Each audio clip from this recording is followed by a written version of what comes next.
A bargain with the devil. Bill comes due for overextended Airbnb hosts. Oof, this is the bad one, you guys.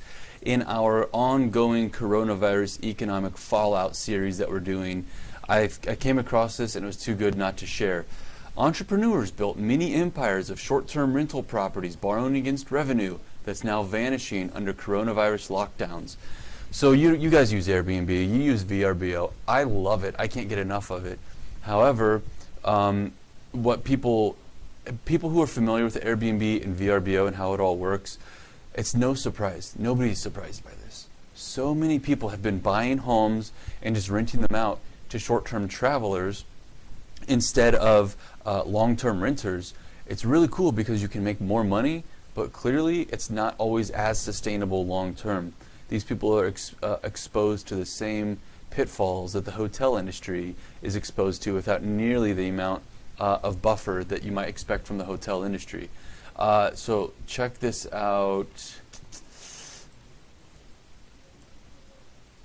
I'm going to read this two little bits here. I'm going to go down to some of the meat of this. All right, so for years, Cheryl Dopp considered the ding on her phone from a new Airbnb booking to be the sound of what she called magic money.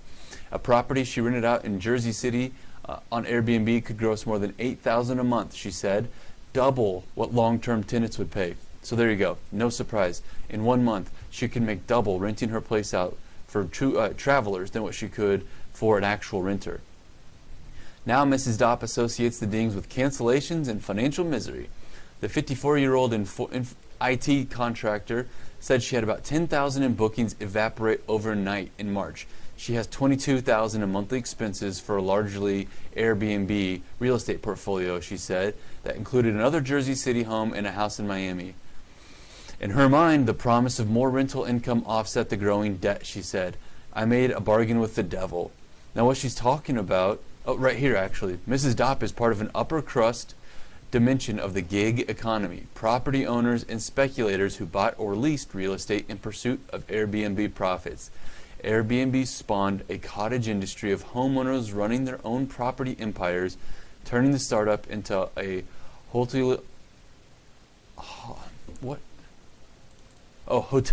without any hotels. Absolutely.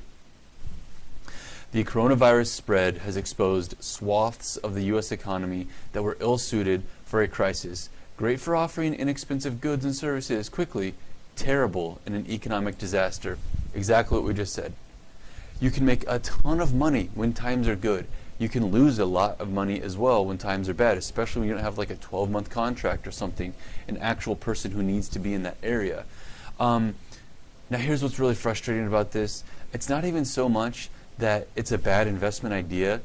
It's really that this woman here, Cheryl Dopp, and many others have done what we see everyone in America doing right now, which is spend, spend, spend, don't save, leverage, leverage, leverage, don't protect, and expect that times are going to be good forever. You know, in the other article we did about Warren Buffett just recently, Warren Buffett is always looking like the smartest guy in the room because when times are good, he's selling into cash, and people are saying, what a fool, why would you do that? And then things crash like this, and everybody goes, oh, he did it again. He tripled it, he did it again. He bought everything, and it's 50, 60% off. This woman here, Cheryl Dopp, didn't save a rainy day fund. She had all of her bills, and as long as the economy was good, she was doing fine. You know, if she could redo it, she'd probably be saying, okay, I'll keep 10% in cash, maybe. I don't know, I'm making these numbers up. But keep something in cash so that you can afford 2 or 3 months without any rental income. Now, she's got none. So back to this article here. It said, Airbnb hosts saw $1.5 billion in bookings vanish in mid-March as the travel industry froze, according to market research firm AirBnb. Airbnb gave guests full refunds and forced hosts to dip into their pockets or beg for leniency on loans and rent. Oh, Airbnb is one of the hottest, coolest tech startups, in my opinion, in recent years. It's allowed an entirely new, and just like Uber, you have a car and you have some free time, go be a taxi. You've got a house, you've got some free time, be a hotel. But you can't just expect good times. The problem about this is that it's a lot of average people. You know, a hotel industry is made up of a lot of businessmen and women who have spent their years and their studying and doing all of this to make it really successful.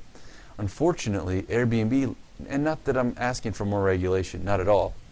This is part of the responsibility and risk you take on, but it's a lot of average people. Right here it says, quote, hosts should have always been prepared for this income to go away. Instead, they built an expensive lifestyle feeding off of it. And you know what? She's right. She is. But here, you know, who would have expected? Who would have expected a global virus that would wipe out economies across the world all at the same time? So it's just crazy. It's absolutely nuts. Let me go to. I want to read a couple of comments here about this one. Here, a few comments. Top voted comment. In the end, this is just going to be a huge property grab like in 2008. It's bad now, but just wait until July when those 4-month balloon payments are going to become due. That is so true. That is so true. One man's trash is another man's treasure, the Warren Buffett thing. For those of you who have been wanting to get into real estate or something like that, this could be a good time. You need to start making some friendships and relationships with professionals who can really help you or guide you or look for deals. There's a comment on here about how New Orleans, down in New Orleans, is something like 30 to 40% of tourists are staying at an Airbnb or a VRBO home. What now? What now? The whole city is shut down. They partially canceled Mardi Gras. They're canceling all sorts of festivals. New Orleans is about to have an extremely excessive amount of real estate for sale.